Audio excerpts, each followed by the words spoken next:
said she loves you. But she can't love me. But I love you.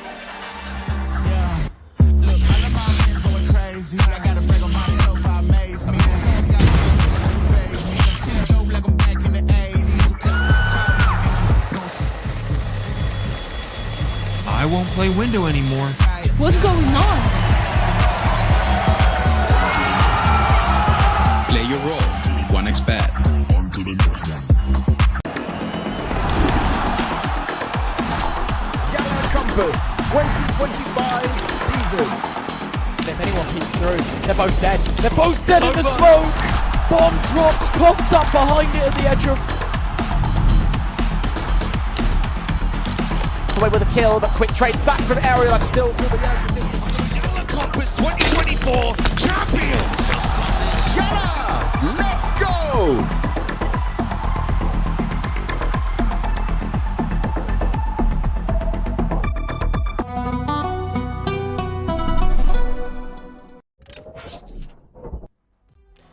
Welcome everyone, we have a unexpected match today for the YaLLa Compass Contenders closed qualifier. We have to reschedule from the 5th to the 4th, which means it's our only game of the day. It's Rush B versus Rage. I'm Travis, alongside me is Freddy from a different country than he's usually in, and a different hat than he's usually in. Wait. You've got the same hat, I'm guessing, right? Oh, we gotta, you know, the best casting duos are the ones that match hats, and that is why we're gonna be so in sync today, Trav. Yeah, there we go. I had to do it. When I saw it, I had to do it. But yeah, should be fun. It should be a good game because, of course, we've got a team which we've covered before in Rage, and a team we've seen quite a bit of in the past, right, as in Rush B. So looking forward to seeing how these two play. Rush B, I believe, are in a game. I've just finished it. Okay, they've just lost to 500 in the Thunderpick World Championship, so they should be ready in time. There should be no map forfeits here in this series. Kinky, Kiro, Executor, Texi, and Zinni. Zinni's, I think, the newest player on the team, if I remember correctly. And Texi is probably the guy that I would say is the one to watch. Not just saying that because of his rating. I'm just saying that because of what I've seen from him in previous Rush B games I've covered. Yeah, Rush B are a interesting team because we didn't really see much of them last year. They were playing in ESL Challenger. I think they did very well in like season 48 of Advanced or whatever it was. And the main talking point of this team was Nota, who is obviously gone on to greater and better things and is playing in the Paravision lineup, who, truth be told, aren't actually doing that great right now, but it's still the, you know, Nota was the guy who was dropping these crazy ratings, and they struggled to find a fifth, but they bring in Zinni. So it's very good that you bring up both kind of like Texi and Zinni, because Zinni realistically hasn't been able to fill the shoes directly of Nota, but he's still quite young and also very young in like experience at a good level. I think he was kind of competing at just like the usual advanced level teams for quite a while. But I feel like for this roster to succeed, they need to see consistency of Texi and Zinni, because Texi has stepped up massively in the kind of 6 months since Nota has left the roster. But when I did get the chance to watch this team recently, it became very apparent to me that Rush B relies on individual brilliance, which they do have in Texi, Zinni, and then also like Executor, for instance. But what I feel like really lacks this roster is a consistent AWPer. To me, Kiro is not that. So for me, Rush B, they're doing pretty well. As in, since like 6 months ago, they're doing a lot better than they were, but consistency seems to be the bane of this team. They seem to be very hit and miss, and again, I think it is because of that just reliance on individuals. Yeah, I mean, it makes sense, right? I mean, they have some pretty good recent results, to be fair to them. They've managed to get a win over like Eklot 2-0. Eklot are actually pretty decent. They've had a couple of close games versus the likes of Partizan, and they've beaten them. They actually managed to get one over Spirit Academy in ESL Challenger League last month, which is actually an incredible win, right? So it's a great win. I think that they have definitely got that level in them, but it's going to be difficult to see. Now, bear with me here. It's the Rage roster coming in. We've covered these guys once already. And it was against Delta, their Kazakh sort of rivals. This sort of like tier 2 Kazakhstan level. Now, if you type in MILF Hunter on HLTV, you get a man by the name of Danny Q. And listen, I don't know why we're not calling him Danny Q here. Maybe, as you mentioned, Freddie, it's a Faceit name. But either way, if he's called himself MILF Hunter on Faceit, fair play, mate. Like, whatever. It is what it is. Put very simply here, there's one man you need to keep an eye on. Fortuna. He's another player along the list of like upcoming Kazakh AWPers. We've got Icy, who's made it somewhat. Molodoi, who's about to make it, you feel like. And Fortuna is kind of next up. Yeah, sorry. This is, I think that's the first time ever on a broadcast, not just esports, maybe ever, a broadcast ever, where the words MILF Hunter have been uttered. We're gonna have to keep saying it, dude. I can't believe it.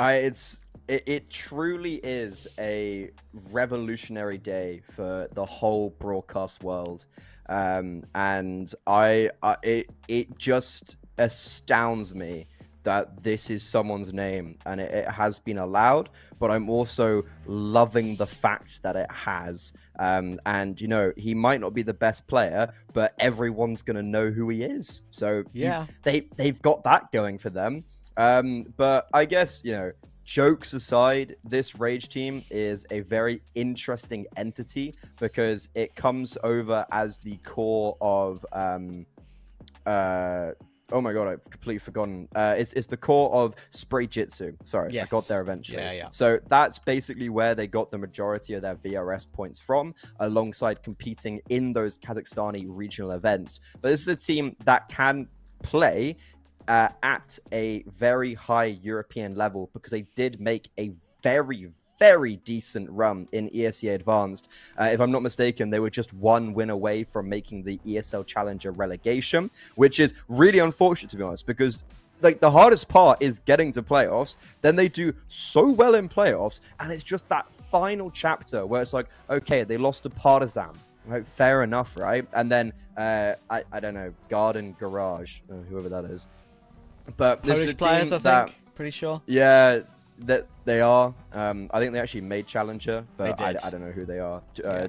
Truth be told, but yeah, you've hit the money shot with Fortuna. He's the AWPer, and especially considering that I was talking about how I think Kiro maybe lacks some consistency. If I take a look at this matchup and I'm looking at Fortuna, it's like, okay, Fortuna is understandably a very good player, but Kiro should be better because he just has simply played at a higher level for a longer period of time. So when I look at this matchup, I think it's a really good test for an AWPer like Kiro to be like, is he going to be able to best this kind of, I guess, up-and-coming player?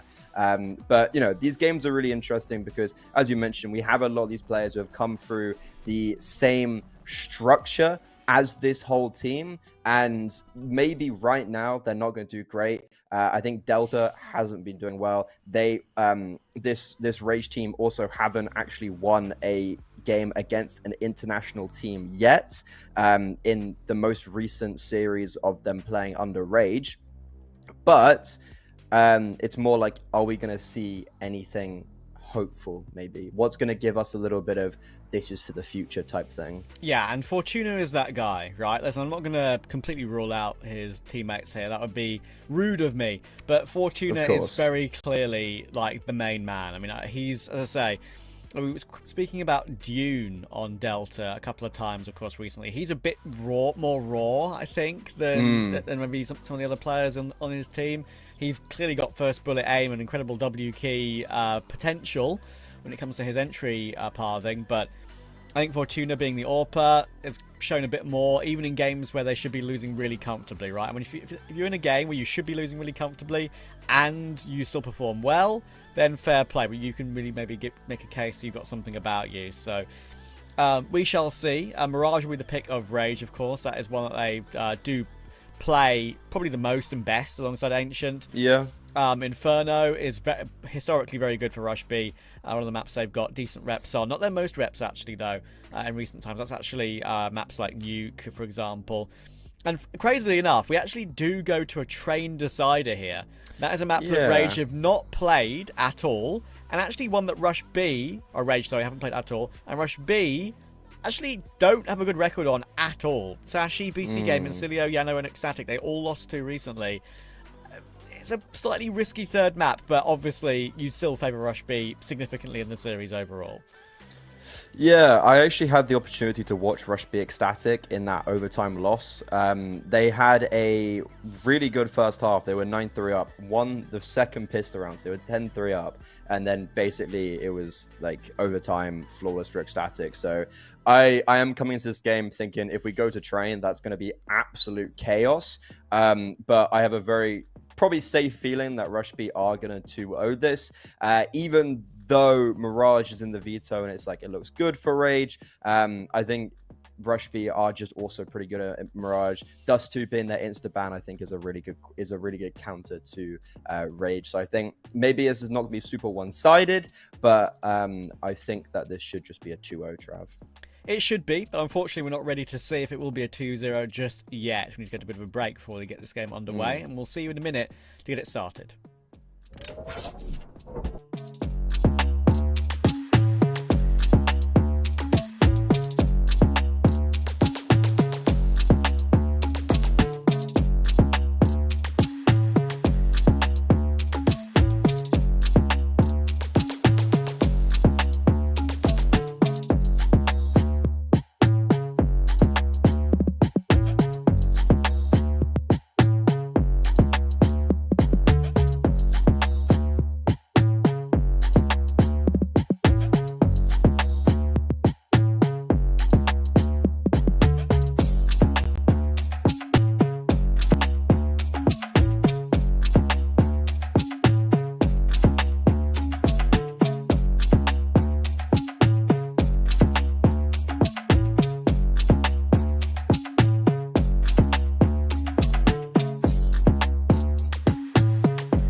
And we are live. Rage versus Rush B. We're in the 1-1 bracket of the YaLLa Compass 2025 Contenders Close Qualifier. It's Mirage. It's Rage's map pick.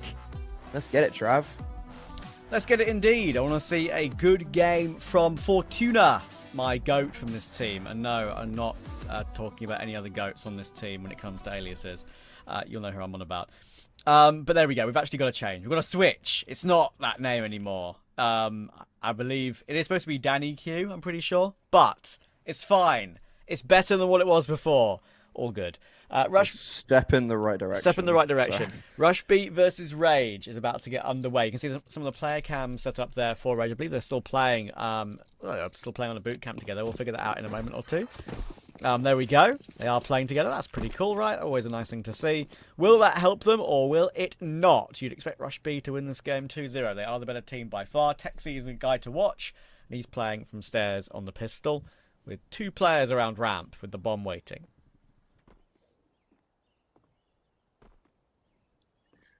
Looks like Rage are going for the very simple but effective split A. Send two players through mid.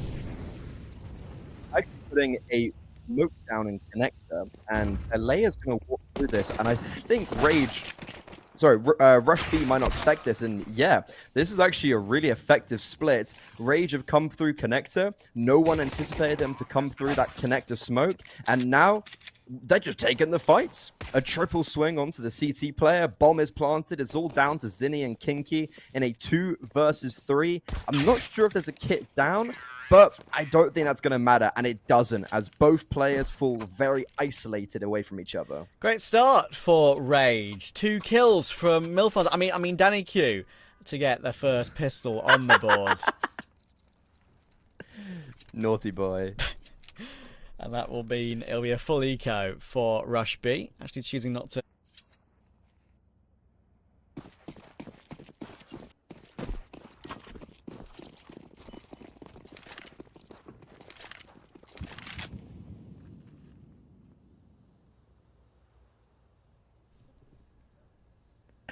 It's just like me for real.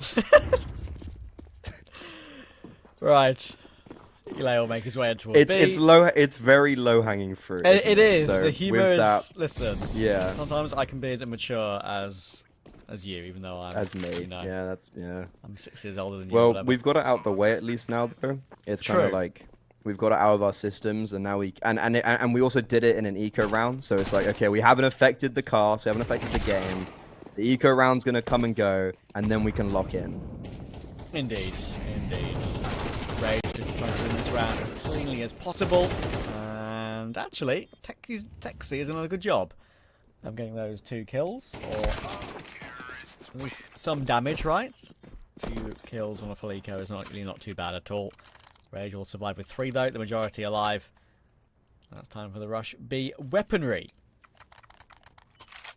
I think from the position they were in there, when it was 4 USPs behind top boxes while being naded and mollowed and like quadruple swung, it's actually pretty decent to get 2 kills there. And it's always just, it's the age old. Everyone's going to regurgitate the same thing. It's always good to get a little bit of damage on the eco rounds. Therefore, if Rush B do win this round, Rage might not have the sufficient funds to repurchase. But this is going to be really fast. Trav, Rage are just going straight onto the A bomb site. That is a very well-timed Molotov. But CT Molos, that's going to fade soon. And when it does, all hell will be let loose.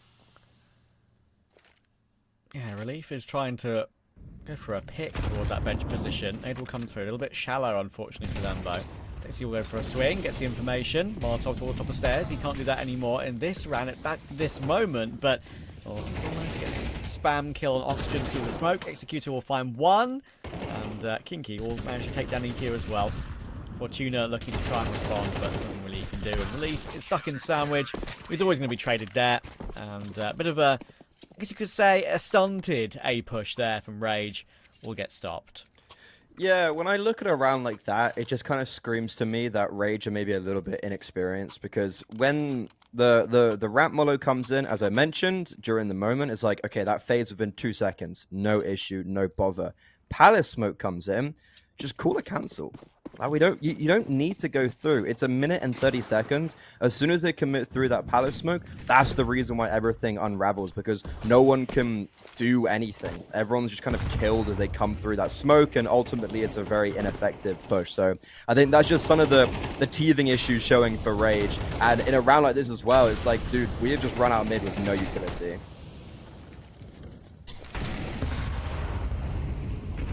These sort of protocols, as Kinky will just drop on to Oxygen there to get the final kill, right into the Molotov. Yeah, pretty baller. 2. But yeah, it's those sort of small things which is the gulf, right? You got some people here on Rage who can headshot people. We've got Fortuna, who's an amazing AWP, up and coming. Even though he's not, in his teens, he's actually like 22. But yeah, he's not young. He's not young, but he's still very good. But yeah, I think you sometimes can see the gulf in these sort of games. I'm worried that we might see that over the course of the gun rounds coming in now for Rush B. Yeah, the worry part for me is that when I saw Delta against Eklot, I was like, Eklot are a team that I believe could contend for like good tier 2 tournaments, but Rush B for me aren't in that category. So when I'm kind of observing this game, like it's the litmus tests of where can these teams play at a like a decent European level. But if they can't even beat teams like Rush B, it's like, okay, where we observe them now, they might not be here for super long because they just seemingly can't contest. But sorry, that was a bit of a smile coming out from Danik, so at least that's a positive. Yeah. He's kind of screwed, unfortunately, though. Oh, buggered. Yeah, that's one way of putting it.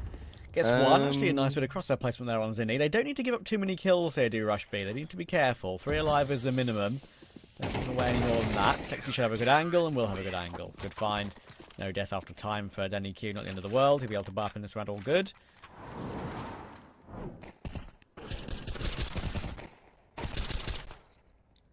These rounds have been good from Rush B, to be honest. The last 3 on the trot is a very good sign for the future. It's just all about, can it be... Where do we go from here? Because this is a big gun round. Are Rage going to make this competitive in the early stages, or are Rush B just going to take that very dominant stance, and their money's already flowing? So is that going to get even bolstered further?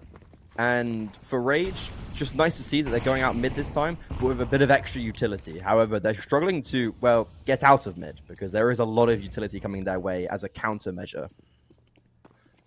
It's tough. I'm actually going to leave it for a second Rush B. I think that retreat up con was heard by Relief.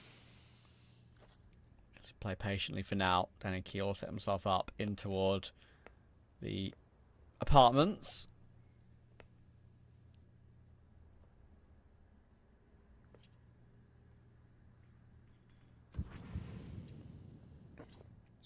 Very awkward stalemate right now. More so for Rage, though, because Rage are waiting for... See if they can maybe pluck Rush B off.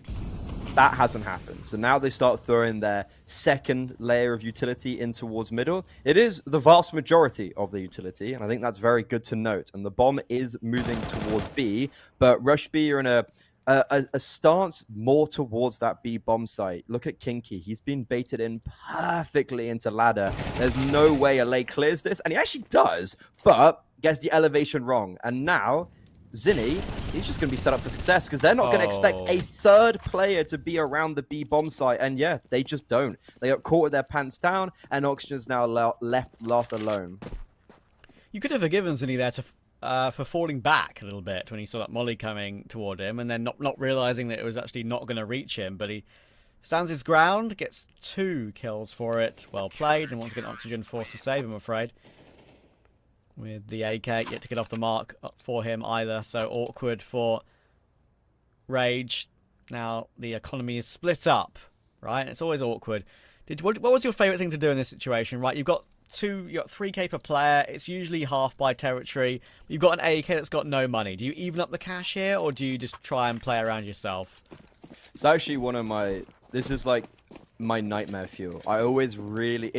I don't think there is a right answer of what to do right now, because you're down 2-4. So if you even up the economy and you lose, that's 2 rounds gone. But I think when you look at this and you play the numbers game, which is I think how I like to look at Counter-Strike, maybe just the more proper version of Counter-Strike, is just leave the hero AK and don't overcompensate it, and just set up the AK for success, and I guess pray for a bomb plant, really. Yeah. How do you set up the AK though? Like, you're trying to have a plan of maybe using a pistol to bait for it, or just trying to go for a clean entry with it. Sometimes it's hard to really gauge which is the best of the two. He's just trying to do something all by himself here toward the apartments. No help really whatsoever here. And I think Rush B are making a very smart move here. Hiding pillar on short, hiding bench. They don't give the AK any glimpse of any hope at getting an entry. Yeah, no, like, if you are asking what I would do, this is not it. I wouldn't shift out mid at 45 seconds with Glocks and have the AK as the 4th member in. That felt like a very ineffective use of a hero AK.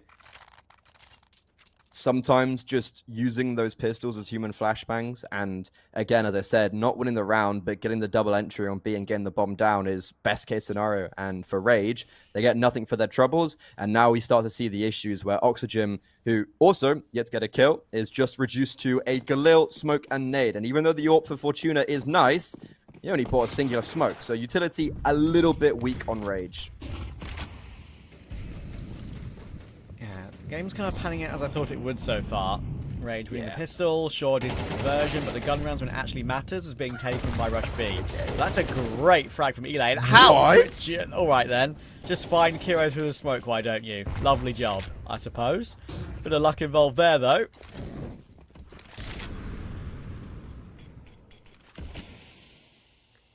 I mean, sometimes you do need a little bit of luck. Lady luck. On the side of Rage for round 8, it appears. Maybe older lady luck if you're done EQ. That was actually pretty good. That wasn't low hanging fruit. That was perfection, Trav. That was just perfection. I've really enjoyed that one. Yeah, okay. This is not even necessarily wrong from Rush B. They're just in a very unfortunate 3 versus 5. Kinky's kind of forced to do something.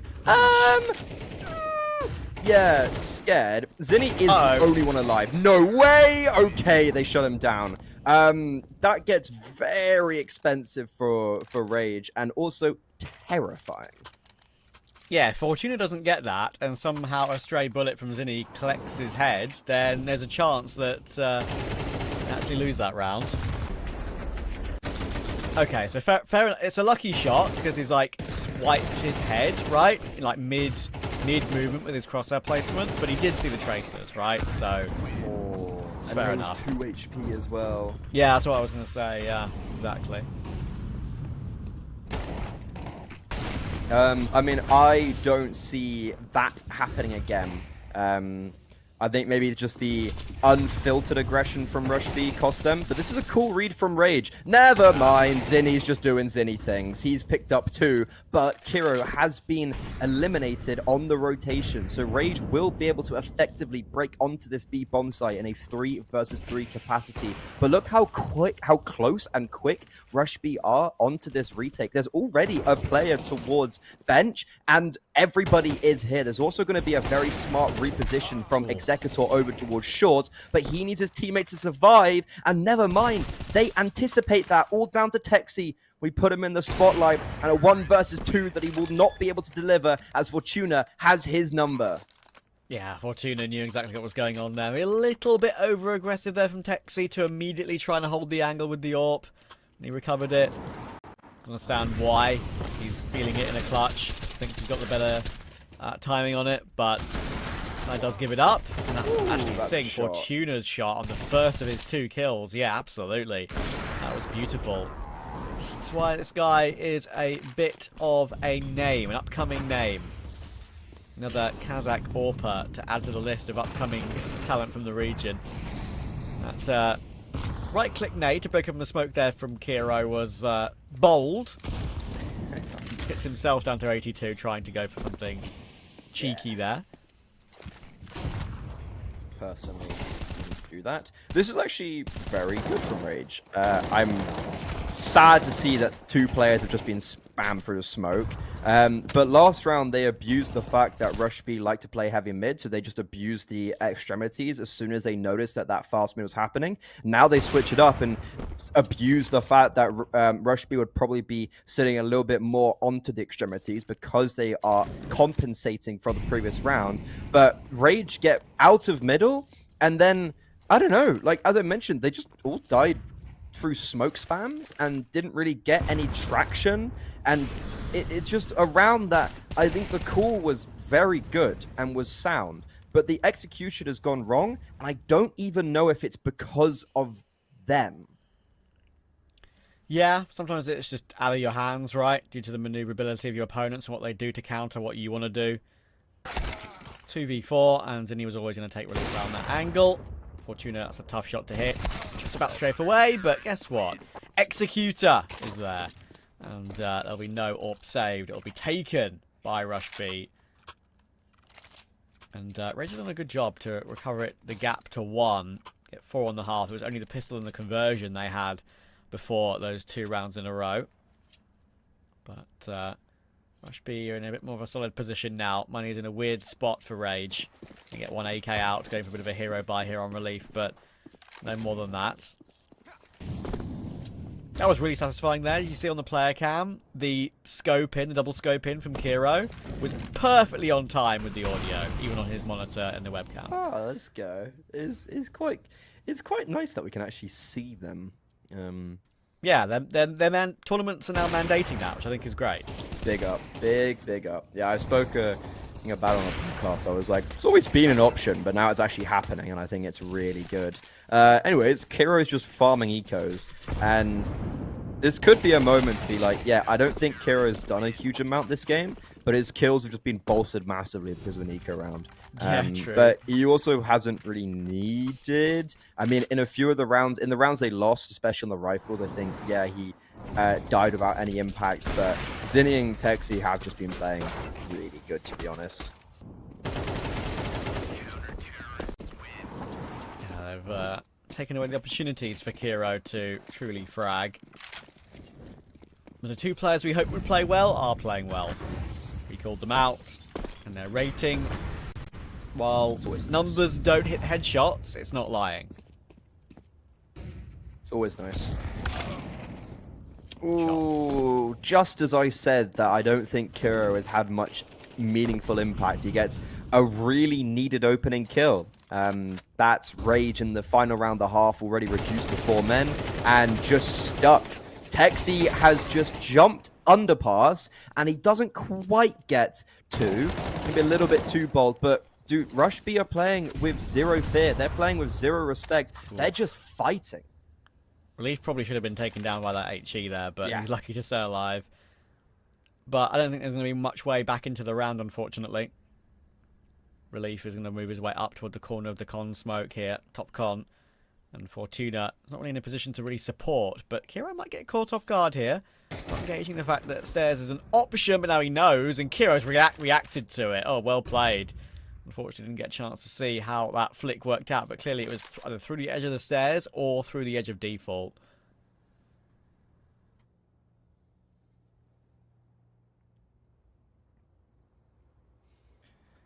And as the clock ticks down, Fortuna, the Wonderkind,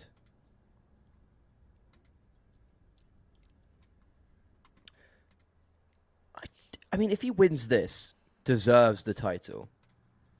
Yeah. But this is feeling pretty impossible, especially with 10 seconds. And unfortunately, he's being duped by Kinky. And there's also an AWP jumping at him. That's going to be 8 at the half for Rush B. And that's including a pistol round loss. So a very dominant start to this series on their opponent's map pick. Indeed. Those like bars on the side of the monitor there, they are like to stop glare, right? Like stop the sun from shining on the monitor or any other outside light and reflecting. Huh. That makes sense. I've 'Cause actually always been a bit confused, honestly. Yeah, because like, I mean, it makes sense. That's the only option I can think of. Because whenever I've ever seen like adverts for those like BenQ monitors, they always have those like sun guards on the side. I mean, I assume that's what they are. I never actually heard them like referred to in any way, like in like a blurb for the product or like on Twitter or anything. Like I actually never heard them described, but because they're probably simple and not that important at the end of the day. But there we are. I think I only know one player who actually uses them. Prime OPI is a UK player. Plays on 8sen's UK team. I think he's the only player that I've ever seen actually use them. And he used them it was at LAN. So I was like, oh, that makes sense, right? So you just... Yeah. My first instinct was if you're using them in a LAN capacity, it means that you can't... It reduces your kind of like periphery. So it allows you to focus a little bit more on your screen. I don't know. That was what my first instinct was. But I think what your idea is about the sun is probably its primary use. Yeah. Well, listen, if you're Yakinda and live in your monitor, then maybe that is good for periphery vision, to be fair, but won't be good for everyone. Unfortunately, Oxygen is out of oxygen, and I mean that in a multiple ways. He's one, dropped from the server, and two, bless his cotton socks, he's 0 and 11. Sorry, mate, I had to say it. Yeah. I don't know how else to put this, but he's been having a pretty rough run of the mill, and especially in a kind of time for Rage where a lot of games aren't going in their favor and they're kind of just being owned. Having these bad performances is just going to sting a little bit more. And when I look at a team like Rage right now and they're struggling to really pick up any victories against anyone, I know there hasn't been many actual chances, but when they have had the chances, they've barely picked up any rounds. What you need to hope and pray is that everyone, you literally need every single moving piece to work, not just sufficiently, but on overtime, and they need to be overclocked. And Oxygen is underclocking. So as soon as I think even one player is doing badly, it's almost like, okay, how is this crazy underdog story actually going to succeed? Oxygen is back, but unfortunately we've lost 2 Rush B players now, so I'm not sure what is going on at the moment. Live, laugh on 9CS. Yeah. Texi leaning into his monitor there, looking like he's never seen a computer in his life before. That was quite amusing. You just look confused, dude, and it was quite amusing to look at. Oh, there goes Zinni as well. Oh, no. No Rush B. They haven't won the game yet. Yeah, guys, still got Counter-Strike to play. Texi looks around as if to say, why are there... I see dead people. All my friends are dead.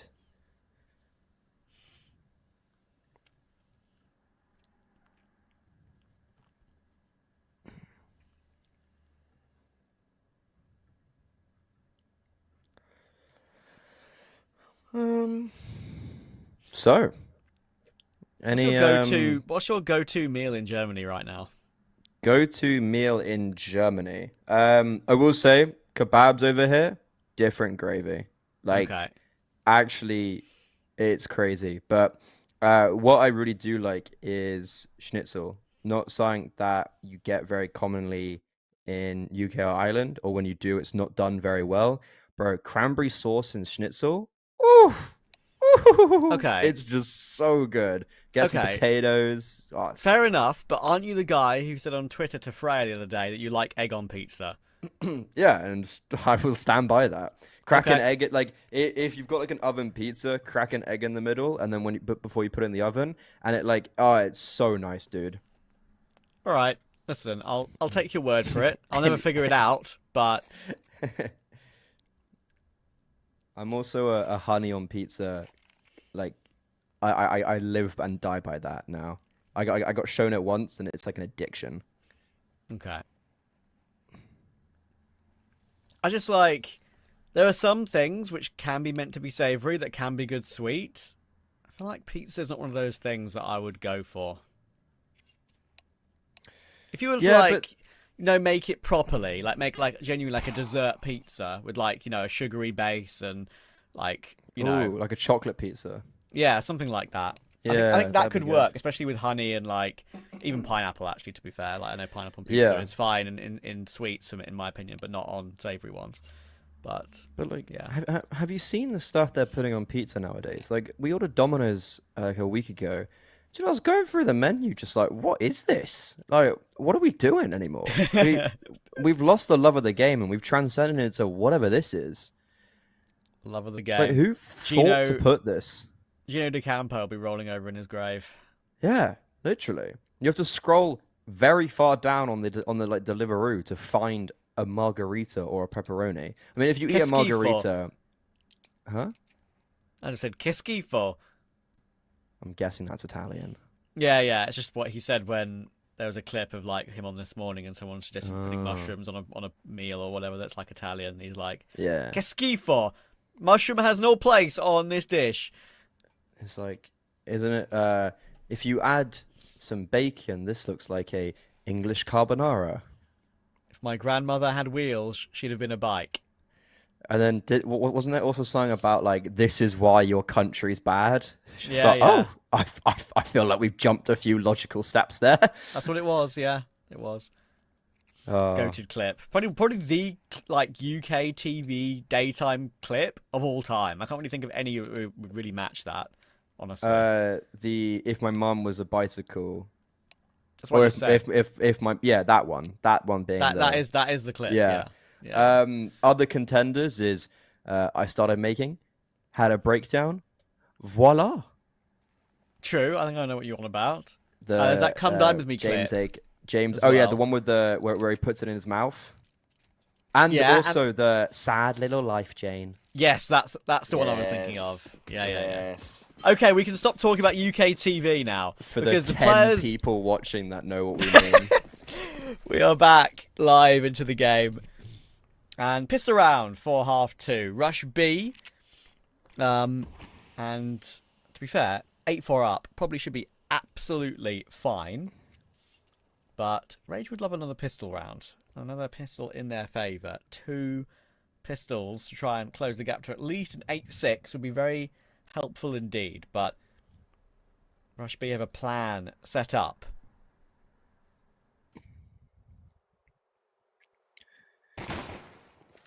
First contact taken apartments. All hell has now been let loose. And Fortuna and Lookout, unfortunately, just seemingly can't connect anything. The bomb site's been overrun. And that's basically, I'd say that's just a pissed around done. And the smoke for the bomb has also just been already prematurely thrown. Yeah, we've lost game audio for a second. Hopefully it'll be fixed. Glad in a that second. wasn't just me. I thought my laptop. No, it's fine. Don't worry.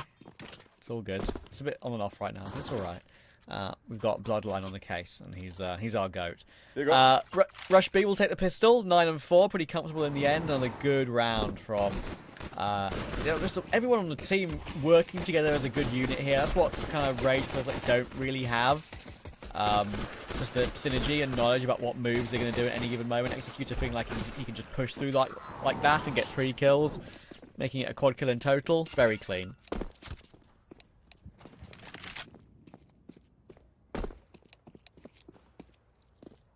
And we're not live again. So, have you seen that Gordon Ramsay clip where There's he's many. been edited into Minecraft, and he's Wait, like, what? this potato farmer is the best potato farmer ever, and it's a villager, and then he finds a chest full of rotten flesh and yells, "It's raw." Have you seen that one? The internet is a wonderful place, isn't it? I mean, I'm gonna have to find that for you now, aren't I? The internet is just such an amazing place. Wait, I'm There we go. I'm copying the link for you. Send it to you later. I'm sitting on the edge of my seat waiting for it. There we go. I mean, hang on. We got okay. Executor has dropped from the server, so here we go. You can. Okay, let me do an. Oh, it's a TikTok. You're sending me a TikTok as well. I'm sending you a TikTok on Discord. On That's how cooked Discord. I am. I feel like we need to. Okay.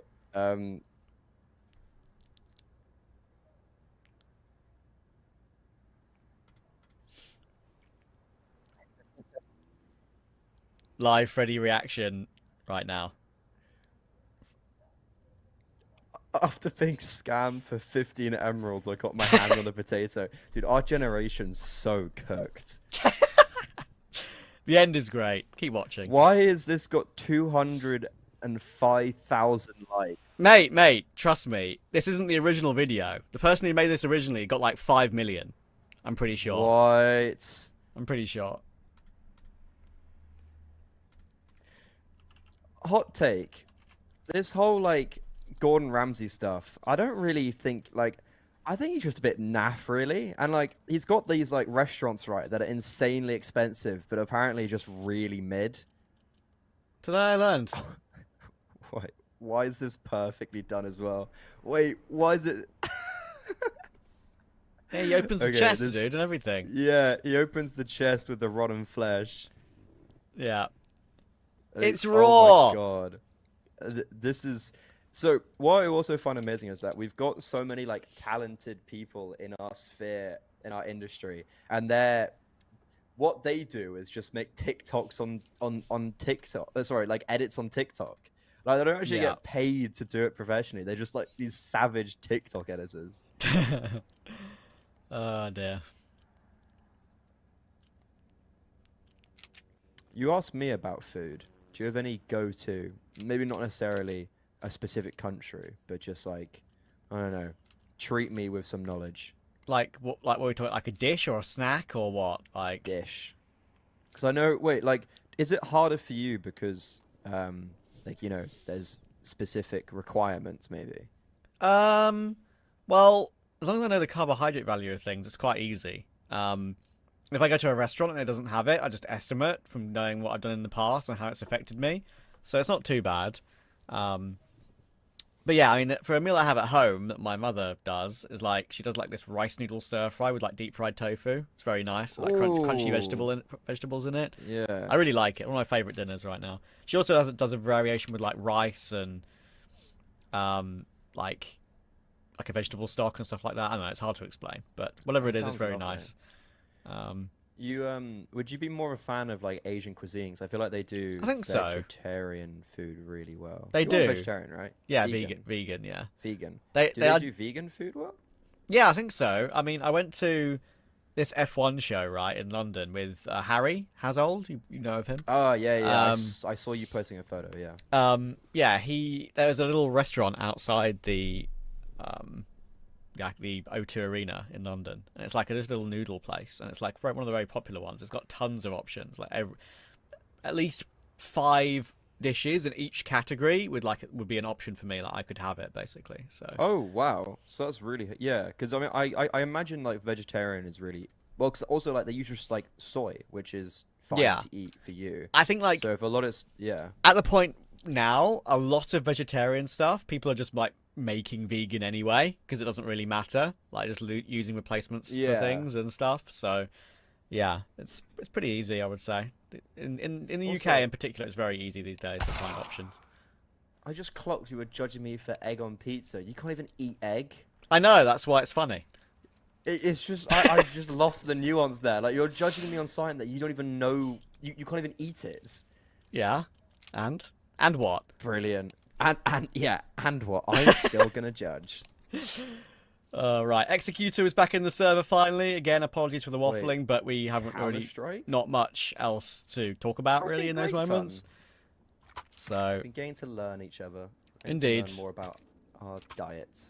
yeah, I mean, listen, you're moving on to a different diet now entirely, living in a different country. So Yeah, it's bread rolls every morning. Oh my god, German breakfast. Get out of here, man. I've never realized how just superior the like full English or full Irish is in comparison. Like countries just do not match us. Like a German breakfast is just like bread rolls and cheese and stuff, and it's like that's not a breakfast. Yeah, fair enough. My breakfast usually consists of either like a bagel, rice cakes, or like a flapjack, like an oat Rice flapjack. cakes, fish cakes, and some more fish cakes. Is that a thing? Okay, apparently, unfortunately, we are being ripped away from our conversation No. because there's a longer delay coming in. We need to go to a break. We'll be back soon.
Okay, thankfully, it's not taken that long to get us back underway. Rush B won the pistol thanks to a sexy quad kill from Executor.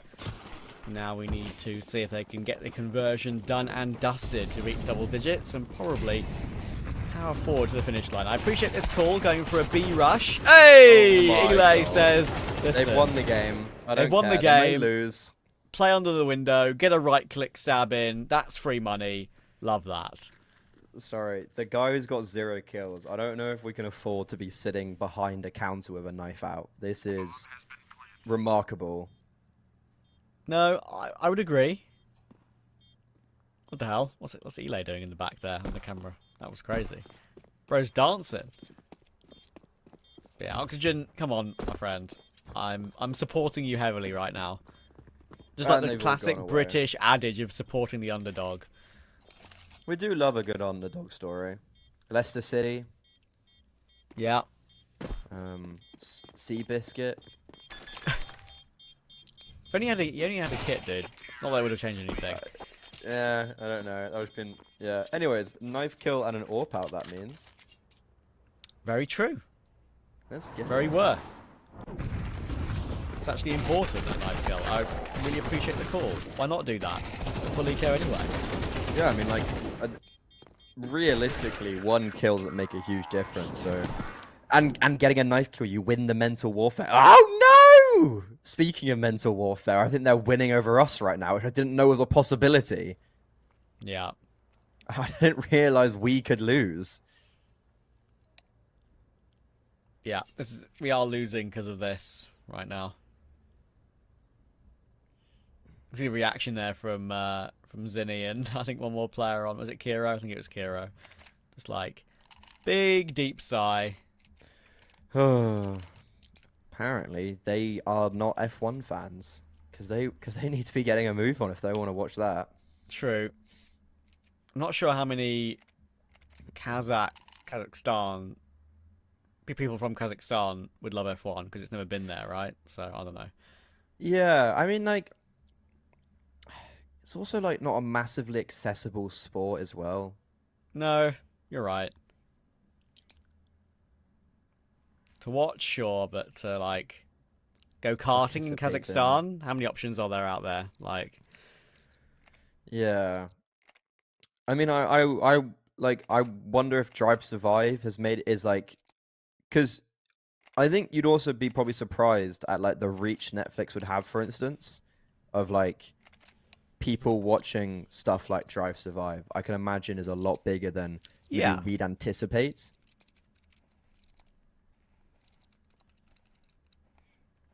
Yeah, for sure. I mean, I'm always of the opinion that Drive to Survive is a little bit of a sort of a fake view of things, right? It's very dramatized, Massively, yeah. and it's a bit. I would say it's a little bit shit, just a little bit. It's not. Yeah.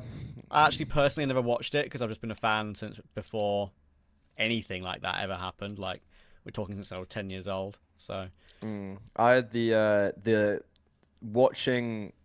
I can't remember if it was 3 seasons or 2 seasons, but definitely 2 at a minimum. And then watching a full season of F1 off the back of that, and then having the disappointment of when the next season came out after having been actually like entrenched in F1, having then the disappointment of going back to watch Drive to Survive and being like, oh, so if you're That wasn't actually a right. fan, this sucks. And for some reason, they're showing the last race of the year in the first episode. yeah. Yeah, it's a big issue with like I think those TV shows because they're really cool. But they Fake bounce news. around. Yeah, they bounce around, and it's just not chronological. Like I'm not a massive fan of golf, but I appreciate it. And same with like cycling because of my family and Tour de France, and they do really good series on that.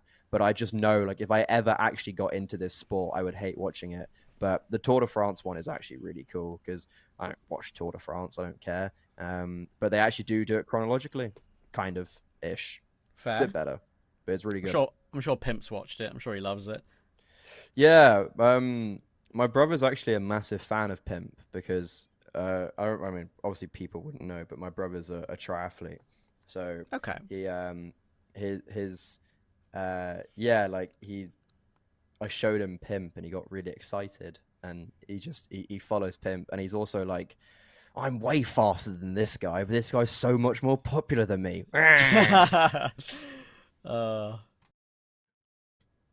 Sounds about right.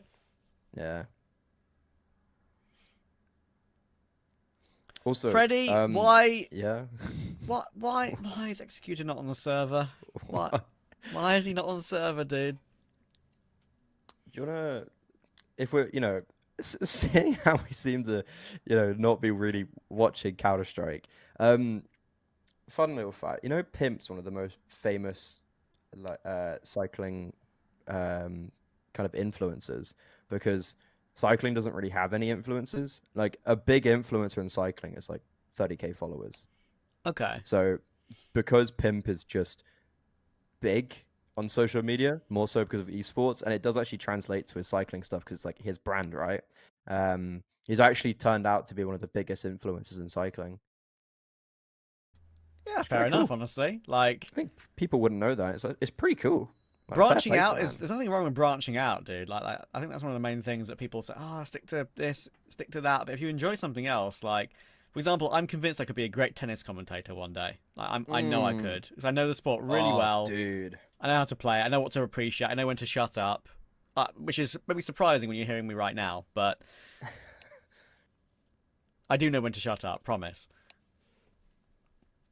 I'd actually love to see you on other commentary because it'd just be kind of cool to be like watching Wimbledon and being in a pub in like 20 years time and hearing you on the mic, and I could just sit there and be like, oh my god, I know this guy.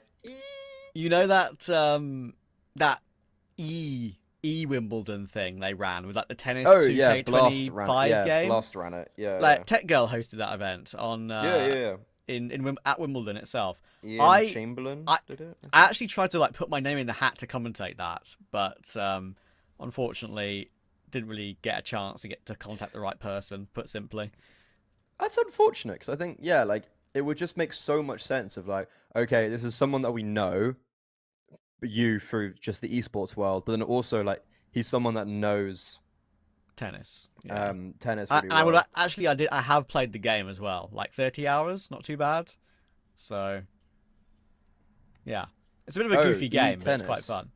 Yeah, it's called Top Spin 2K25. Oh, is it like I can't imagine it flows as well as maybe like a FIFA, for instance, right? No, tennis sports games are very, very hard to get right. Golf feels quite easy. There are a couple of bangers from history. I think FIFA is obviously insane. You've got the likes of racing games, which are very easy, but tennis is very difficult to get right. So yeah, probably one of the better games out there for tennis in the modern era. But they're just developers don't do many as well. There's like a game from like, I don't know, maybe 10 years ago, which is kind of like argued as still one of the best ones, which is like kind of tells you why there is or how there are so little. Anyway, finally, maybe this is one round we have to talk about random stuff again. But the game's underway again. Rush B 10-4, pistol and conversion. Just to remind you, double digits on the board. 10-4 the lead. Fortuna's got his AWP out thanks to the knife kill from Elay. Can he do anything with it? Might be difficult because his B bomb site isn't really holding. The rotations are going to come through. Elay, that could have been maybe a necessity of a kill. He will at least transfer to Kiro, but now the utility just blocks off Oxygen and Fortuna. Oxygen yet to still get a kill. And it's going to change! He's on the board! And this could be actually quite a big difference maker because even though it is a 6-round deficit, a round here could start to unfold Rush B, but Oxygen unable to maintain that success, maintain any more than just one kill, and Fortuna, that AWP that got brought out so early on because of his teammates, actually gets zilch, and he's forced to retreat, forced to save the AWP, and I think that could just be it, really. I think that's the 11th hour calling for Rage. That was kind of their one opportunity, their one round. One of the most important things I think is cool to mention here is that Rush B just rushed B twice after the pauses. I mean, they stick to their name. Yeah, I've got to respect that highly. Respecting that is the first step into understanding what they're all about. Maybe, I mean, I don't know, like, it's an organization calling themselves Rush B. Why haven't more done that? Like, it's very obvious. It's kind of annoying because it's like Rush B have gone B and they're applying the bomb on B.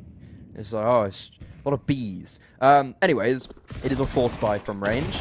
And, ooh, they do catch one with utility out. Zinni does get a pretty good trade, but there's just so many numbers. And Kiro, the utility that was placed by his teammate that fell, actually works in favor of Elay.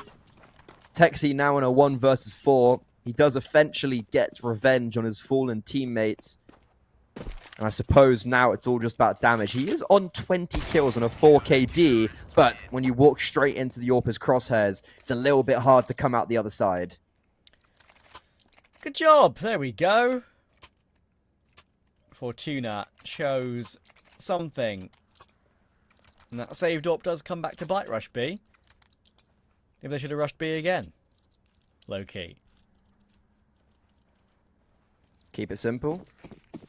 Kinky on the Tech 9 here, giving his teammates all the weaponry they need to deliver. Got plenty of utility. 11-5 up. Looking to try and close out Mirage ASAP. Map 2 reminder, of course, between these two teams is Inferno. One of the maps that Rush B do like to go toward relatively often. And one that Rage don't really have much, of course, on HLTV lately. Lost 13-1 to Sashi. A recent game on it. Yeah, I mean, Sashi obviously are a strong team, and I wouldn't be sitting here and saying, like, oh, it's bad to lose to Sashi, but I think in just the manner of losing 13-1, yeah, probably not looking too hot on that. But how long will this map drag out for? Longer than it already has. Rush B are seemingly wanting to take a stance over towards his A bomb side, and Kinky, unfortunately, the one player without a rifle, is in the best position right now. This Tech 9, if it mobilizes, could be fruitful in its endeavors. But instead, Zinni, they're going to move towards him, and I do not believe that he's got both of those kills. He got caught completely off guard, and just on a reactionary timing, nails them both as they come out from connector. And, well, speaking of that, Tech 9 finally does get upgraded to a rifle. That very oppressive position, Kinky's patience and just not moving forward actually pays dividends. Fortuna, that's actually a sublime flick shot once again, but it's a 1 versus 4 with the bomb planted, and this AWP, it being saved, isn't looking very likely right now. Knives are out. Oh, fair play, Fortuna. Fair play. I mean, Slight Zinni did throw. run with his knife out, yeah. Slight throw here from Rush B, but fair play to actually take him down. Texie's got his gun out, as he so should. He knows his bench. And he's dead. No save, I'm afraid, for Fortuna. And Kinky, as you say, got in a really good position toward the murder hole, right? Like, if he wants to push through it, as you mentioned, a little bit awkward. But if he wants to hold it, perfect. At close range. And Zinni was definitely perfect here as well. Good double kill. Here's a kill from Kinky. We finally get our Kinky MILF Hunter duel. There you go. Managed to pick up the FAMAS. Lovely no-scope from Fortuna. All in vain, it feels like, though.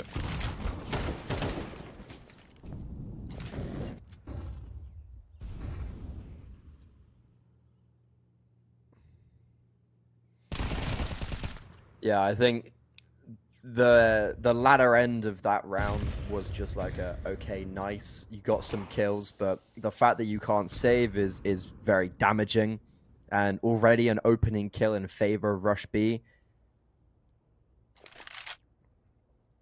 Not only is it a 4 versus 5, but it's a disadvantaged position accentuated by the lack of everything.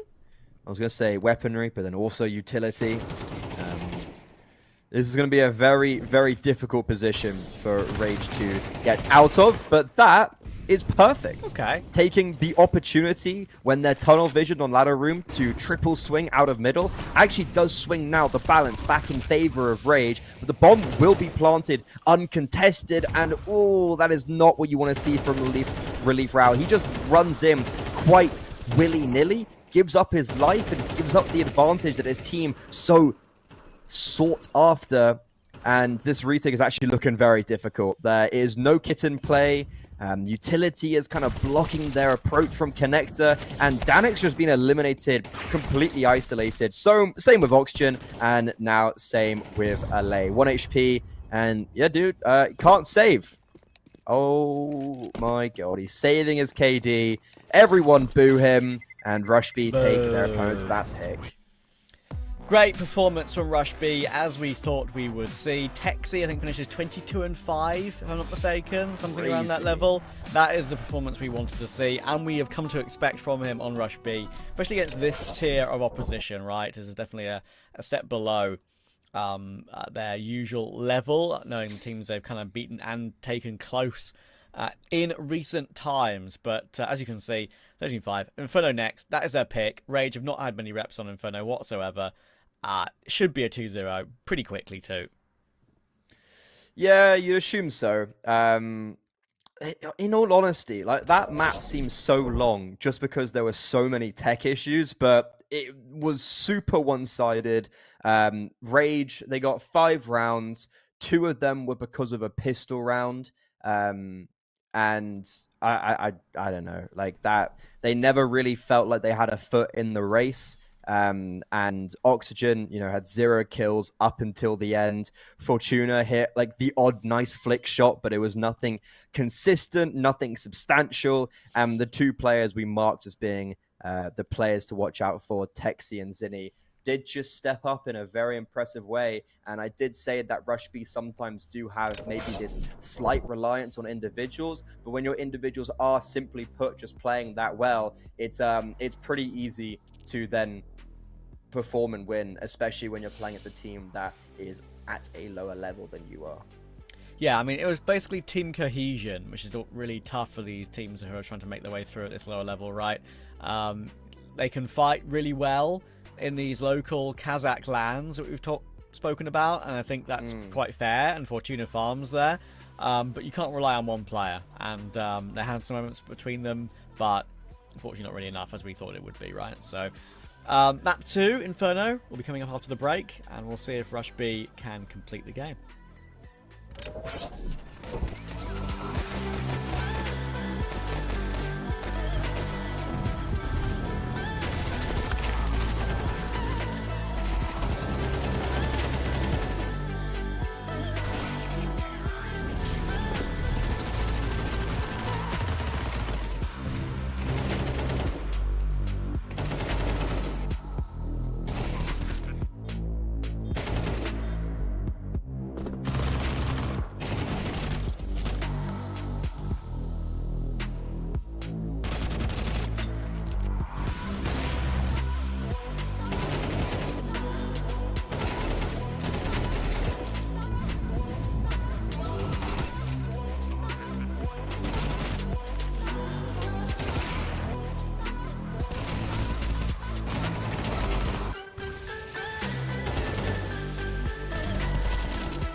She said she loves you. But she can't love me. But I love you.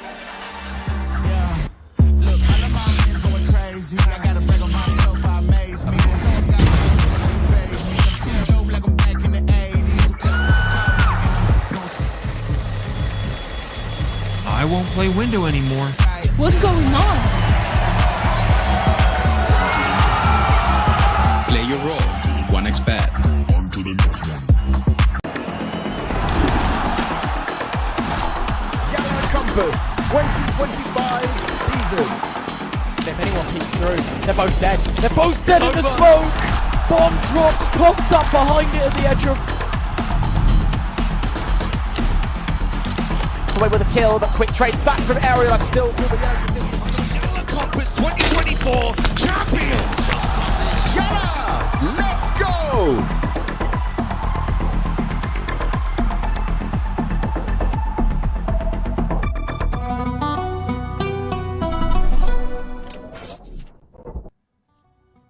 Comfort to Rush B, and it should be ever more comfortable on Inferno. They've managed to take Mirage, which of course is Rage's map pick. We now go on to the map that we all know Rush B decided to really pick into quite a lot, right? So I'm expecting this one to be a 2-0. We came into this game expecting it to be a 2-0. I would be very surprised if it isn't, especially on a more sort of tactical, more pace changey map like Inferno. Mirage was the pug map, right, which we thought Rage could have a chance to get a few rounds on. They did, but not really much to talk about.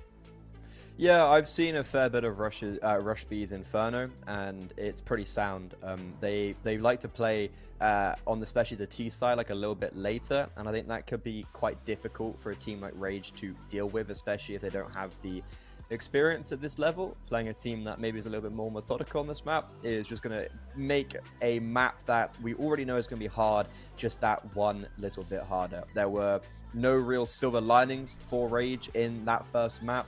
The majority of their rounds came from the pistol rounds, and outside of that, it was pretty much just Rush B. And you had Alexis, Zinni, and Texi, who we said should be doing very well, stepped up to the plate in a massive way, and just individuals for Rage simply didn't. And if there's ever going to be a chance that a team like Rage do actually get a like a kind of a, I guess, an upset victory, it's going to be under the parameters of individuals punching above their weight, and that didn't happen whatsoever. So a little bit cautious, I think, is the right word for Rage in this upcoming map. And I think it's just been an unfortunate baptism of fire for them coming into the European circuit, and especially on this map against the likes of Sashi, where they lost 13-1 only a couple days ago. And I think that should really sum up how potentially this is going to go for them, especially when Rush B recently have looked really, really good on this map, with only losses to Alliance and Ecstatic, and Favbet, I suppose, and like a Paravision, which is kind of fine realistically. So yeah, I think this should be quite a clean one for Rush B, and this should be them going into the 2-1 bracket, which is quite a comfortable position for them to be in this Contenders close qualifier. Yeah, and if we have any performance like we saw from Rush B on map 1, out of the likes of Zinni and Texi, then Rage are in trouble for sure, right? I mean, Texi went 22-6, nearly a 2 rating, 119 ADR, one of his better games for Rush B. So yeah, great stuff. And yeah, you mentioned sort of Rage struggling against this tier of opposition. They are mainly here because of their good results, right, at these Kazakh lands, right? It gives you much more points on the VRS playing these regional lands. I do think that's maybe arguably a bit of a problem. Sure, it gives these teams a great opportunity to learn from EU Counter-Strike, but also at the same time, it's like they're not really ready for it yet, right? So I do worry for them, but they're ready for this pistol round, that's for sure. That's a great hold coming into all the apps there from Relief, and Fortuna got one as well. Kinky's in a great position, though. He's behind enemy lines, but he's been spotted out, and it should now go down, but managed to get a dink on Ile, and they're going to be going back toward Banana. Danny Q needs to stand tall here, but now we've got issues. Yeah, now we've got big issues, and especially considering that LA was gooshed earlier on, he's only on 5 HP for this 3 versus 2. The bomb's actually going to get across pretty much scot-free. Texi had a good opportunity there on oranges, doesn't claim it, and actually overextends. Now, leaving Kinky in a 1 versus 3 with the bomb down. Chasing him up is actually going to be the Virus player of YaLLa. I said it was going to be an issue as HP, but not at all. And that Rage mimicked their performance from map 1 as first pistol round. Exactly. Did he there not even thinking there'd be any risk of there being a player toward his close right, obviously, having pushed up through the apartments, but kind of tunnel visioning on the boiler position. Bit of an oversight, perhaps. Looks like Rushby actually, without that plant, are going to go for a full force here. 2 Galils. Yeah, Deagle, Mac 10, Tech 9. And with that utility they've got, it's really not too bad. Could be, you know, could class it almost as a gun round in a way. And we know that Rage have struggled with those. Yeah, very interestingly timed tactical pause as well for Rage straight off the bat. To me, that just is a sign that they're talking through their game plan, perhaps. So it's a positive thing for the future, because hopefully they're a little bit, I guess, better drilled in their approach. But yeah, this is going to be basically an uphill battle from this stage.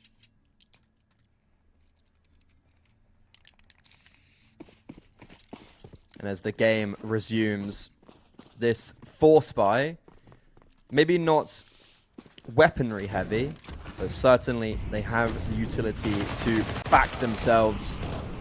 And, well, YaLLa gives up a very quick opening frag. A nade will not do sufficient amount of damage to Kinky, so it's going to be a very early man advantage for Rush B, and that's exactly what the Doctor ordered when they've got this lower weaponry purchase.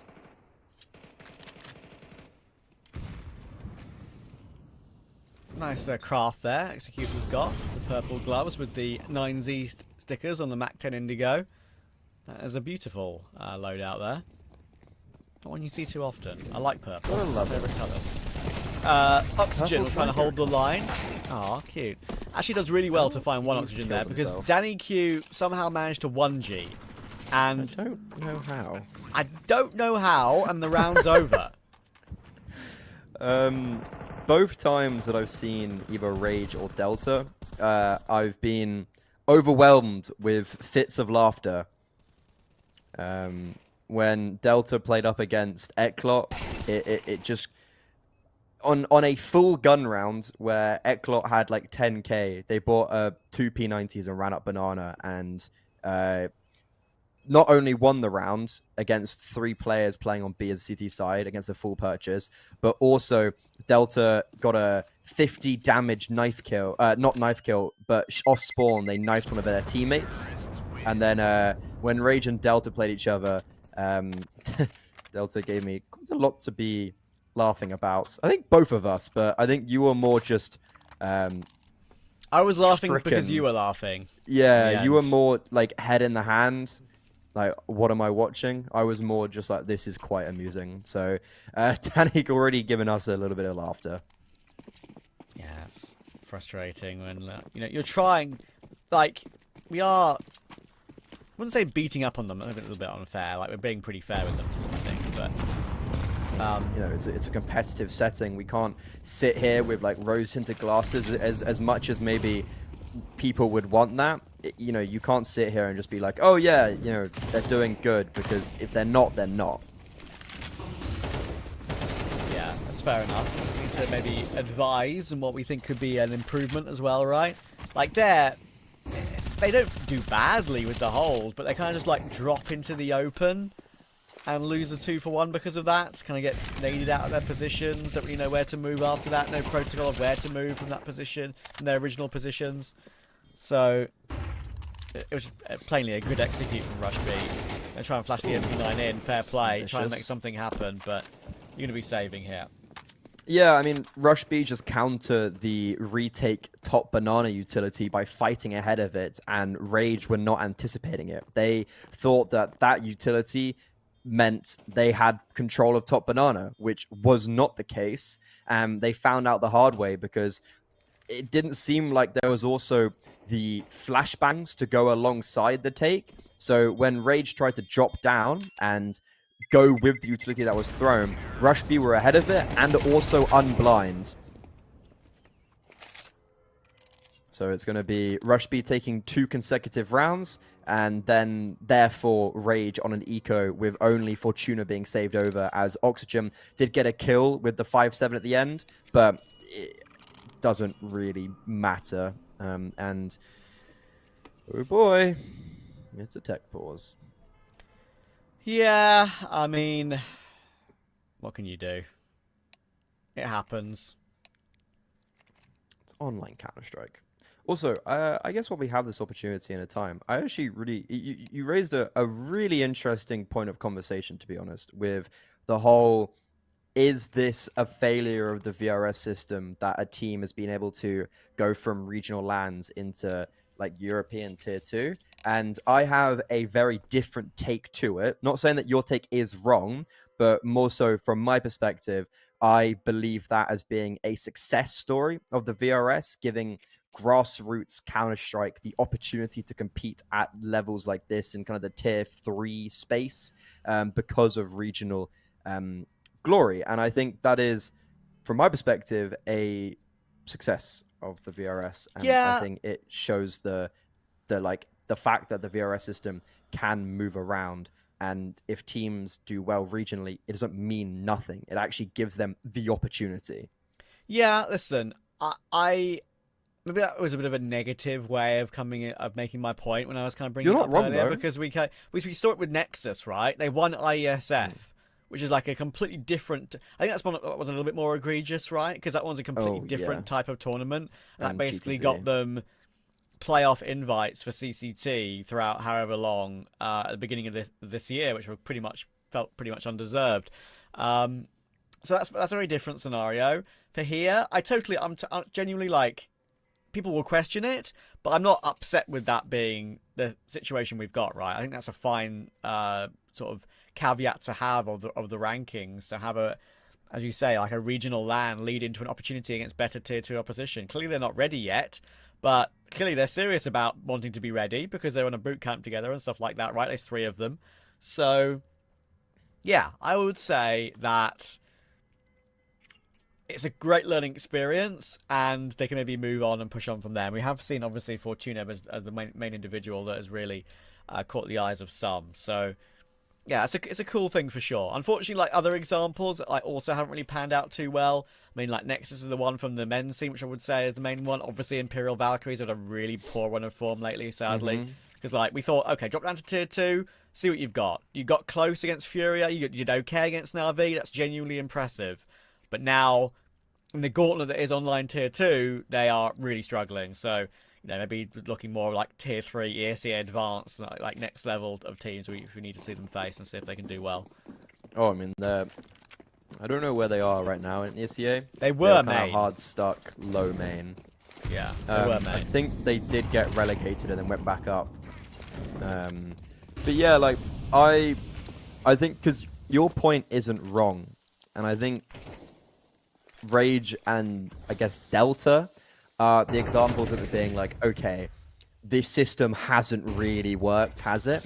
But I look at the likes of Alaska and their kind of foray into European CS is because of their success at regional lands. And, equally, they didn't do fantastically, but naturally a lot better than Rage. And I think what it also does is it provides a perspective. Oh, Zinni's camera has just gone. He just boom. flicked so hard that he hit his own camera on his phone and it threw it off the desk. I love that. That's amazing. Well, he's stolen my thunder. But what I was going to say was that right now, if you're playing in the tier, I don't know, let's say 4 or 5 level, so like ESEA Advanced, it can be very, you're looking at how can I become a professional Counter-Strike player from the level I'm at where you're semi-pro, you're probably playing full-time, but you're not maybe being paid for it or being paid enough. And the VRS system can be quite diminishing to that, but teams like Rage, Delta, Alaska, other regional teams that have then come through their regional series to then get to European, that provides a spotlight for these teams who maybe don't realize, like, don't know how they can break through. It's like, okay, it is possible. This is, I guess, how I have to do it. And I think that is really big for just the continuous cycle of the Counter-Strike ecosystem. Yeah, I think that's a really good way of looking at it. Yeah, for sure. We gotta. People have been complaining, as you rightly mentioned, right, about how little opportunities in open qualifiers there are with this new era of Counter-Strike. We had like 2 for Astana and was it Bucharest or was it the one before? I forget. I think to be fair, there were 4 qualifiers, but it was 2 events. Yeah. Yeah, but like, listen, we've had multiple open qualifiers for 2 separate events for PGL, Astana and Bucharest. We've also had IEM Dallas too. Can't forget IEM Dallas. That's actually a great event. Is that the only ones? Had open qualifiers. But really, those are the 3 S-tier events. If you exclude like Pro League, which has Challenger League, then it's a bit different. Yeah. It's a bit tenuous, I think, that example. Listen, that is how little open qualifiers we've had, which is a shame, for sure. In Tier 1, anyway. I mean, there's definitely a little bit more open qualifiers, but for events that, you know, let's be honest, not the biggest. So for me, if anyone knows me, I think it's obvious that I have bias of benefiting grassroots Counter-Strike. It's like my kind of thing is grassroots CS. So when I see teams in this format that are able to actually build from grassroots settings, that's big for me. But I'm not going to sit here and then be like, it's perfect, because I think we're obviously seeing a situation where a team has been brought up into the spotlight of Tier 3 CS maybe a little bit too early. Yeah. But then it does correct itself, though. They will just drop out. So yeah, exactly. Yeah. People do argue that they don't drop out quickly enough, but I think people are just impatient. To be honest with you, like it's like a few months. Tell me, brother. It's a few months that now. What was it? Obviously, like February or early Jan or late Jan, when Imperial Valkyries played like Kato and Blast and stuff like that, right? Like now they're not invited to those anymore. It's only been like 3-4 months. Like that's fine. That's a fine amount of time. They had their opportunity, they failed, and now they're falling down. That's absolutely fine. Like, that's all good. Before as well, if you did well regionally, you actually would never get the opportunity. So this is a nice change to be like, oh, well, if I do well, I will actually get the opportunity, where, you know, people might say you did before, but you actually didn't whatsoever. Like, you could win a regional LAN, but nothing would happen. So there actually is, I think, big benefits to this system for grassroots CS. However, Rage are just being demolished. Like the last 2 rounds, obviously this was a bit of a lower purchase round, but like, I remember that last round that we just did gloss over completely. Like, you know, it's Rage, fully blind, top banana, disconnected, all of the shebang, right? Yeah, Rushby are doing the right moves right now. As I kind of mentioned and touched on, right, gun rounds in this one are going to be a lot harder for Rage, because it's a push and pull map. It's a find the information map. It's a flank behind you map, and they've got the advanced brains and tactics to make it very difficult for Rage to do anything here. And as we saw with Delta, right, which I think is a really good example, as obviously as the other Kazakh team, when they're in that position, they will push the boat out with over-aggression. Delta's Dust 2 is a great example. They were all over mid nearly every single round on CT, just way too aggressive, getting caught nearly every single round. Here, I haven't seen much over-aggression yet, but at some point they're going to have to try it, because they can't just sit back and let Rushby win like they're winning right now.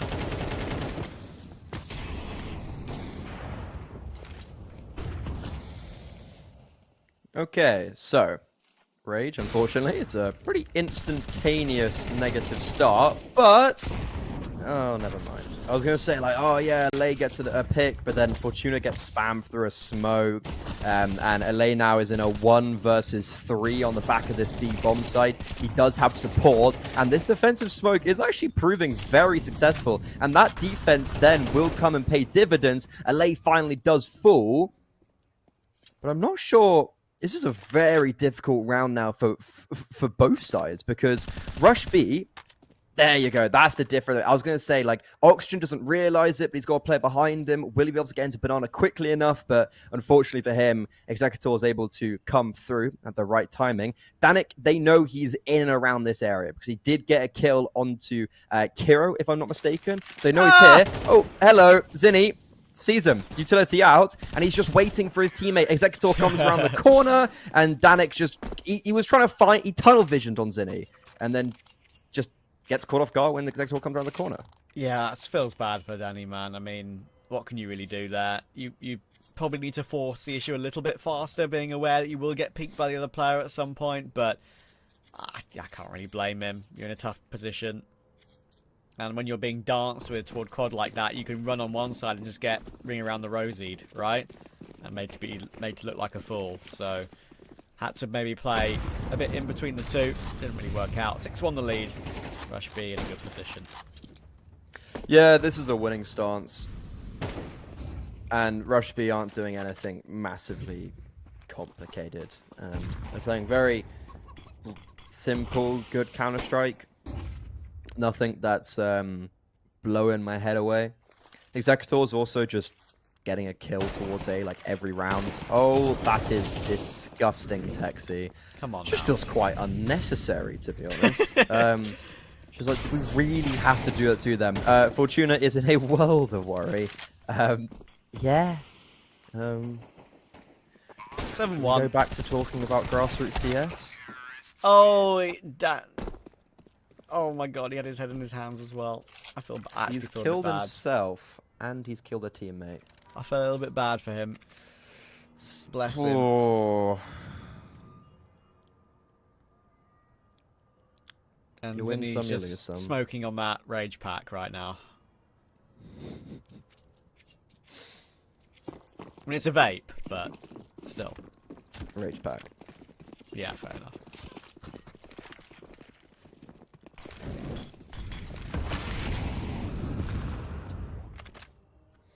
Okay, retake utility already set up for Rage. They've done this before, and they didn't fare too well. Difference is, Fortuna's here with the AWP. Okay, retake util comes in, and it was set up so perfectly. They knew Rush B were going to get ahead of the utility, and yet they still not only lose a man, but the AWP doesn't get an effective hit to him. In the meantime, Executor's done very well over towards the A bomb site. I've mentioned that he's just been kind of tormenting them. I was going to say, does fall, but Oxygen, I guess, seemingly hasn't been given the comm that they've alleviated pressure from the B bomb site, and they've already started moving over towards A. So Rush B just pick him out of the sky with his pants down, and that's the bomb being planted, and a really good mid-round call from Rush B, orchestrated because Executor was able to hold off the aggression on A. And we're seeing why Rage just have not played this map really at all, right? There are gaps in their veto without a doubt. They played it with that spray jutsu core, right, in ESEA Advanced Playoffs. They lost to Wildcard Academy, which I believe, who's that? Did they have one player on there? Yeah, Friends on Wildcard Academy. It was at the time anyway. And Tagged as well. I know him. But yeah, I think the one result that obviously is a bit more relevant is in CCT. They played against Sashi, got destroyed 13-1.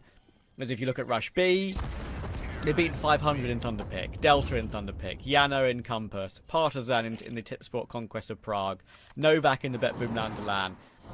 They've run Sashi very easily, run over Sashi very easily, 13-8 as well back in Galaxy Battle. So they're just a good team in like Tier 3 Counter-Strike that can maybe get upset wins in Tier 2. Whereas the gulf is obvious. It really is.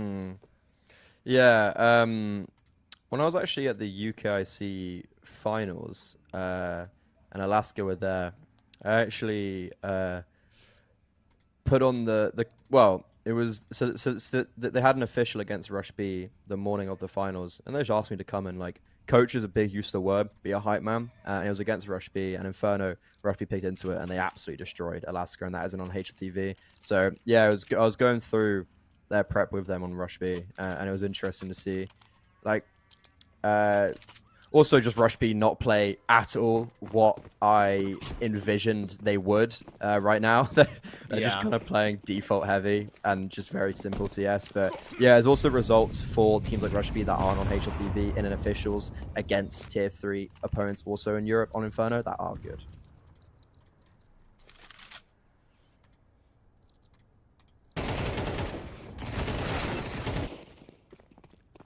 Another quick 2 for 1, and That's there round over. goes YaLLa as well. That's 9-1. Call it immediately. It's Inferno after all. They just haven't been able to get themselves in any advantage really other than the pistol, right? That's the problem. The gun rounds have been the main issue the entire game. I'm kind of sitting here and I'm looking at Rage. I don't know if this is being too nice, but yeah, like, look, dude, are they doing things inherently wrong? Like, okay, triple set up in apartments with pistols with a nice bait and switch. Like, that's something they haven't done before. Getting aggressive second mid when they know there's a heavy lean towards banana. Bringing a third player over to banana and doing the retake utility and having the right read that Rush B are going to get ahead of that util. Like, Rage aren't playing bad CS. They're just being outskilled, like, really heavily. But I'm not sitting here looking at Rage being like, oh, they're a bad team. You know what? Actually, I feel like they're doing all right when it comes down to team CS.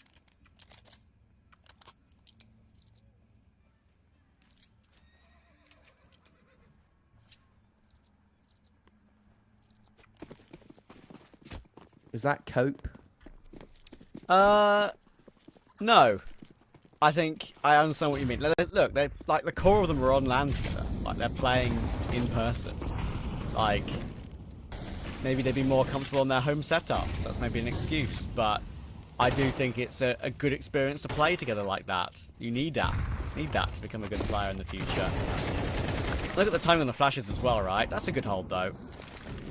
Molotov will get the kill unless he moves away ASAP. But he'll be mollied out, I suppose. So just forced into Kiro's hands. Back into a 3v3, and sure, first round we've seen some promise here from Rage, but it all comes down to the late round now, and of which there is a lot of it left, unfortunately for them.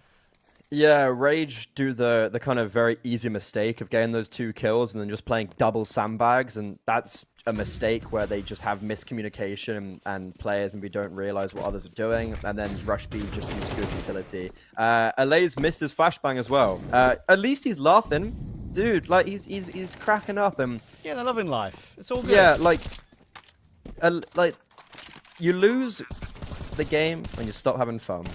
So I'm glad to see Rage in a position where, you know, let's be honest, I don't think they expected to win this. No one did. But they're not sitting here then, like, beating themselves up about it. They can at least take something away from it. And this retake, it is good. Zinni gets modded out, but Fortuna's just not on the angle. So a good step, but then undermined because of poor positioning, I suppose. And yeah, that's Rush B on double digits. And it's also a round where Rage started off quite good as well, which is sad to see. Yeah, here's the 2 for 1 in banana. Actually, fully blind there. Danny pretty much been able to get that kill.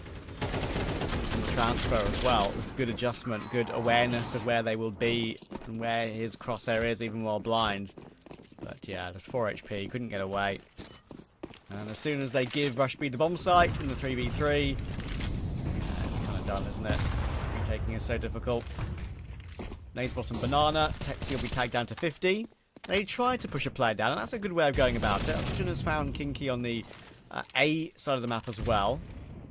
So again, a good move in this round. Get an opening.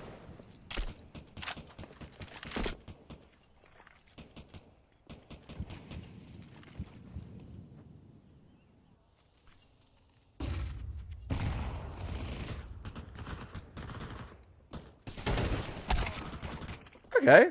It's a lot better. Catching off Executor. And I've been saying they've been definitely... It's more Executor catching them off instead of Executor getting caught off guard. So that's a step in the right direction. But this B hold could be a little bit fragile. Molotov beat him. Zinni ahead of it. However, ineffective clearing of top oranges. There's also now a third player rotated over. Kiro and Texi. This is going to be a very tall order for them. And Rage look to get 2 on the board unless Texi can get a heroic 1 versus 5, which he does not. Rage, they double their scoreline going in second half. And hey, it's rounds on the board. Hell yeah, why not? So worth a mini celebration there to recover that CT round at the end. Rush B should be closing this one very soon. There's not really a huge amount to say about their play. It's a good Inferno. Good understanding of the rotations and timings and understanding where to go at the right moment. And just winning every single after plant when they get into a man advantage or an even man situation as well. But yeah, for Rage, they can try and do something here. They are good at pistols. I'll give them that. So, could have a little bit of work for them to come. Rush B have struggled actually on pistols in this series, funnily enough.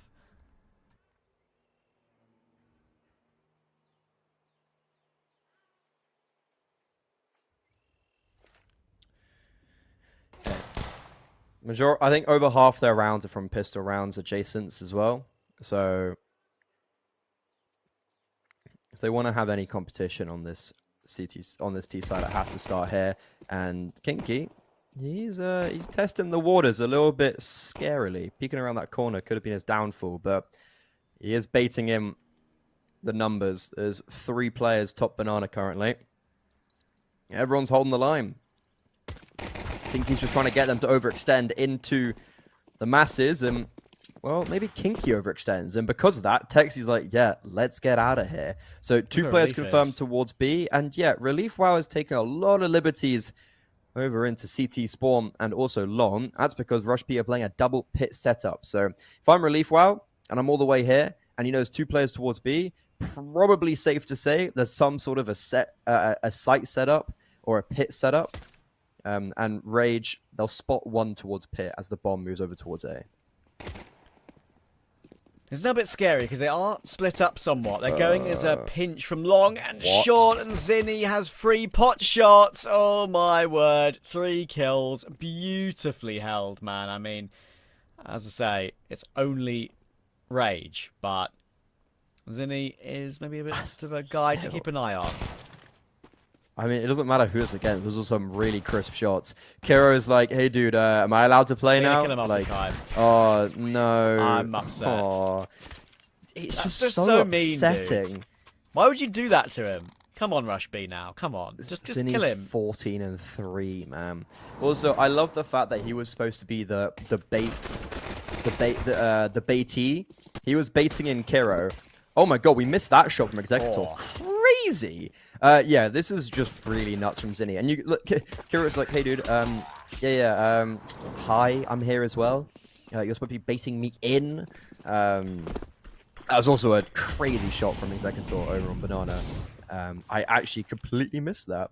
But 11-2, fully good from Rage. That's going to be map and series point confirmed indefinitely for Rush B. And that means they have 10 opportunities to close out this map of the series and go 2-1 in the Contenders close qualifier, which means they're a win away from the Contenders stage, which is another almost close qualifier for the main stage. But Freddy, yeah, Falcons are up 12-3 and Vitality almost won. Anything can happen. Yeah, I mean that happens more than once. What was it? It was 12-3 today. And then in Melbourne, it was 12-6, I want to say.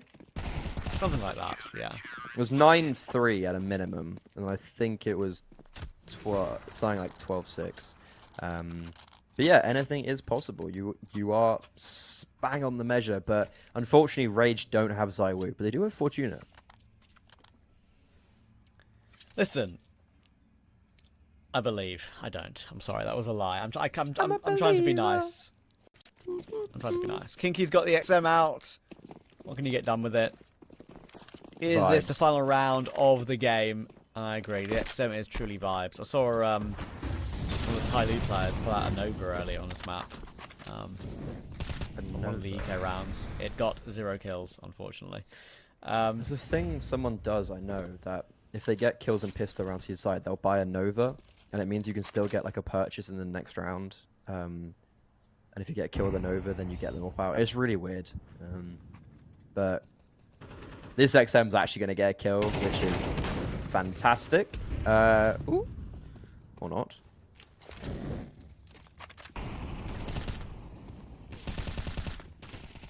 By the way, Texie is solo B. Yeah. I mean, fair. But he also does... Okay, he was solo B. Rotation would come in. Rage think they have the B bomb site. And Kinky's throwing util from CT, which is a perfect bait. Yeah, they're not going to expect this play on the back of the bomb site. Rage is going to walk in. And Kiro should just farm them up. Kinky can just spam this smoke and continuously be annoying. And yeah, they're not even... Their backs are turned. And hello. And he peeks out. 1, 2, and 3. There you go. GG. Rush B, 13-2. Ever so clean on their map pick as we anticipated. Easy peasy for Rush B, the XM there. I think obviously one of the things that's pretty underrated about the XM, right, is you can create quite a big hole in the smoke when you spam it, right? You actually can see quite a lot. So some good work there from Rush B to get it over the line simply, right? No real stress in any way, shape or form. They'll know they came into this game pretty much certain it was a lock for them. And that'll be what they'll sort of come out with as well. So pretty happy. They'll be able to farm up some of that HLTV rating on the likes of Texie and Zinni. And Rage, well, you can see like Ele was kind of like giggling his way to himself during that game. It's a good experience, bit of fun, playing online with each other, playing an official tournament in an EU tournament as well. I'm not going to beat up on them too much. They are just clearly not ready for this level. And it is what it is. They can move on, they can learn. And we might see one of these players in the future. You never know. You have to lose to win. That's my that's a saying that I live and die by. You're never gonna start out a champion unless you're like Monacy or whatever. But that's a freak of nature, right? You have to hit these spots where you are the underdog and the guy being kicked around the park. But you have to go through these processes to get to the other side. And unfortunately, when I look at Rage, if they're struggling this much against a team like Rush B, I think there's a lot to work on. And I guess for Rush B, it's just a good sign to be like, yeah, maybe this isn't the best of opponent, but it just shows the difference between maybe them and the class below. Yeah, for sure. I mean, I think it's pretty fair. What I will say is that it's been really important for Rush B to get that one over the line cleanly, because they should be one of the teams in this close qualifier that's expecting to make it through, right? They have to be one of those teams that makes it through to that next stage, if you look at the team list in particular, right? So this game was rescheduled to today from yesterday, and I think that's good, so they can at least play the game rather than forfeit it, so fair enough. For Rage, but it is the expected result, and it is going to be just our one game on the stream as well, of course, today. We'll be going to the end of the stream, and we'll be back tomorrow with more action, of course, from YaLLa Campus. Plenty of matches, of course, will come in the close qualifier, the main stage, then the playoffs. Keep in touch, drop a follow, and see you soon. She said she loves you, but she can't love me. But I love you. I gotta break on myself, I amaze me. Like I'm back in the 80s. I won't play window anymore. What's going on? Play your role. 1xBet. On to the next one. YaLLa Campus 2025 season. If anyone peeks through, they're both dead. They're both dead in the smoke! Bomb drops, popped up behind it at the edge of... Away with a kill, but quick trade back from Ariel still through the YaLLa Campus 2024 champions! YaLLa, let's